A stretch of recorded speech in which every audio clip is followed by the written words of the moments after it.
Now let's talk about flexibility. Flexibility to me means you've got something that can be towed easily and you can go down rough roads. It's not terrifying to drive it through a small town center, and you can store it in your garage. Here's a list of vehicles that will tow 2,000 pounds. Here's a list of vehicles that will tow 1,500 pounds. That's about the lowest rating there is. So if you have these vehicles, you should look for something smaller perhaps. Generally speaking, some cars aren't rated, so you can't tow anything with them, or if you get in an accident, you'll be in all kinds of trouble. Small cars, sedans, hatchbacks will tow between 1,500 and 3,000 pounds. SUVs will usually tow between 3,000 and 7,000 on the high end. A typical pickup truck, even a midsize, will tow between 7,000 and 15,000. And then beyond that, you've got the bonkers range with the F-250s, the F-350s, 2,500s, 3,500 heavy-duty trucks that will tow massive rigs. Now let's talk about what size camper you want to get, or the advantages of having a larger camper.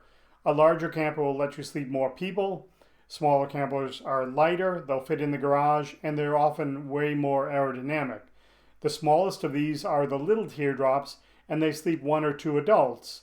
They usually have a 36-inch tall ceiling so that you can sit up in bed. The kitchen is usually in the back in a galley, and there's no bathroom.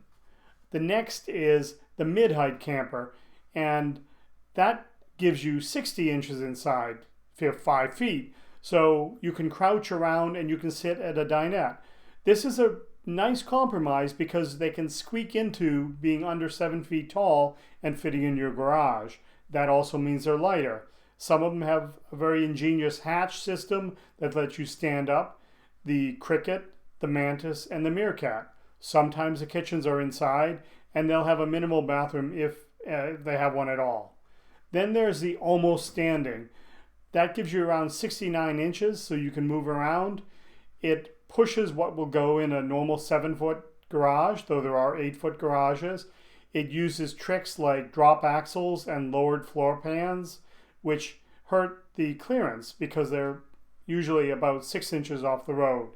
Some examples of this are the Stealth, the Koala Bear, the Scotty Saro, the Micromax, all of which I review, except for the Scotty. Then there are the pop-ups like the Trailmanners and the A-Liners. These are very complex, ingenious campers that let you get away with having something low, but then when you get to the campsite, you unfold them. And finally, there are the full-height campers. Another interesting option is to get a truck camper. Some are quite light, the Kimbo, the AT Overland Summit, the Axle Camp Sleuth, which I build, and the Capri Cowboy. If you've got a mid-size or a full-size truck, they'll work, and you can also tow something. You could even tow another camper. Easier to back up. You're not leaving something behind when you want to go into town. And then there are the oddballs, like the Sylvan Go, which is a really fascinating exercise in a tent camper that lets you carry a huge amount of gear. And there are rooftop tents that you can just mount on top of your car or SUV. Now let's talk a little bit of how I build my campers. They're built on a powder-coated heavy-duty box steel frame. The walls are composite and they're 7.5 R value, 10 R value in the ceiling and roof. They're lightweight at between 1,300 and 1,600 pounds, but with a lot of storage. They're topped with a foam PVC roof that hides an ice and water shield barrier, so they really won't leak. The walls are epoxy coated. They've got rugged suspension and wheels and tires. They're under 7 feet tall and you have 50 inches inside.